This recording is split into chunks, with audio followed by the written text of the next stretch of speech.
awinje maler en era to yiego pesa emo kuchiwo lakini tie gima nachako go ma ok adoge chien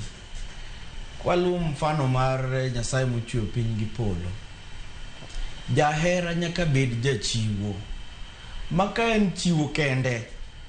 to kanyo onge hera ka en hera kende ma onge chiwo e gini mano onge hera mar ariyo waketo gini chal ka gima pesa ni onego wuog kuom ng'ama dichuo kende kamano Ndesi mida medo gi paro mantiere ka Elijah kani Migori oyare machiegni mbako romo ote mari en mane kata penjo mari kata dwaro mari ero kamano iluongo ni wuono bange ka Migori County wacho na en sama ji ariyo se en gig ne gidwa kendore onego ng'ato ka ng'ato ong'i performance mar wadgi nikech udwa loso family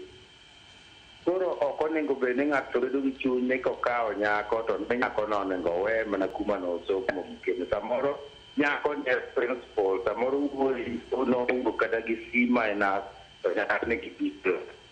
onego bed ni manyore rieko giduto te mondo gikonye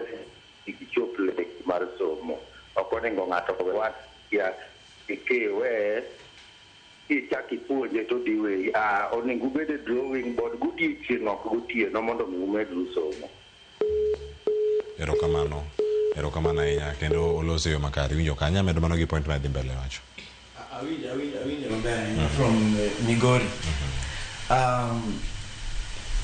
nawacho ni gini ok onego bed ni wanene ka gima pesa rakayo onego wuog kuom ng'ama dichuo kende wakete mochalo ka gima koro ng'ama dichuo manego bed supplier of money in any other relationship ma ok en gima right chal kama in a relationship ma the two cannot work unless they agree ng'ata chiel ka giriwore ma gibet ji ariyo to the support must be equal ok wawach seche bi dwaro nyako kaso seche ma nyako dwaro wuoyi ma nyako miyo wuoyi pesa mondo donji into relationship kata wuoyi miyo nyako mondo gidonji into relationship no awacho gimoro ma each and every party nyaka kele gimoro mesa kae that is when it is formidable eka gien gimochung' maber mwawacho ni jogi to koro erore matiende ni each and every person nigi contribution ne maka moro kel pesa pase but en gi gimoro ma is equitable to the value to kanga ni kelo pesa to konyal supplement machielo cha to be pod ko pim to roma moro mana dawacho kendo ni if you don't want to give don't enter relationship and giving in this way duto ngato no wacho wach dhiang ngato no wacho wach time ngato no wacho wach love but all these things they add up to one single value it is love gimora mora michiwo in a relationship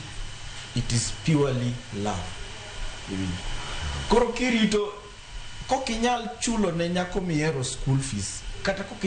okinyal chulo ne wuoyi miero school fees there is no love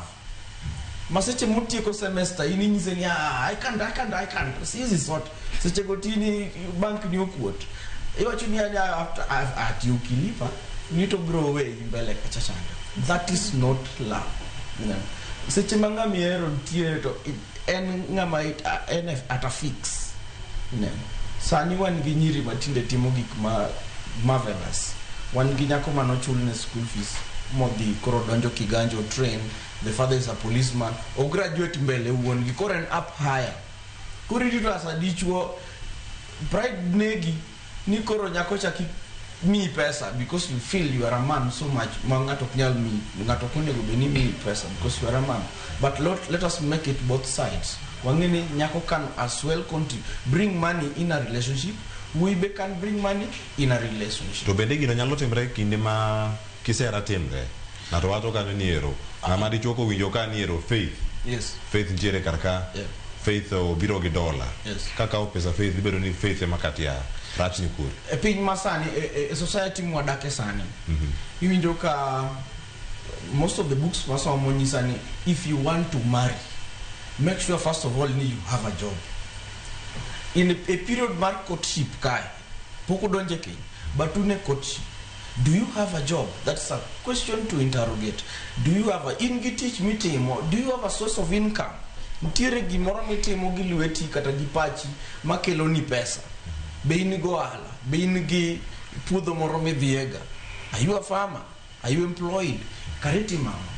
How are we going to sustain this? To ngama biro from the other side, but we must interrogate. Makora pango chulo ni dhok kapar dala ucha. Makora dati marus kaka mar auko makumondi sega kata mar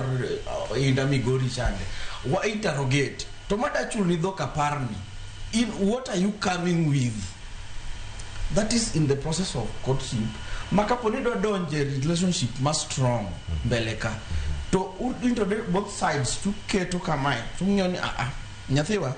do kapar thin ko diskundi ne yapana luari matin. Ma be pesa na ne kapar kai okinyal sustain asomo mangenya ahinya apana. So it's better to stop at courtship level than entering into something you mistake to be love,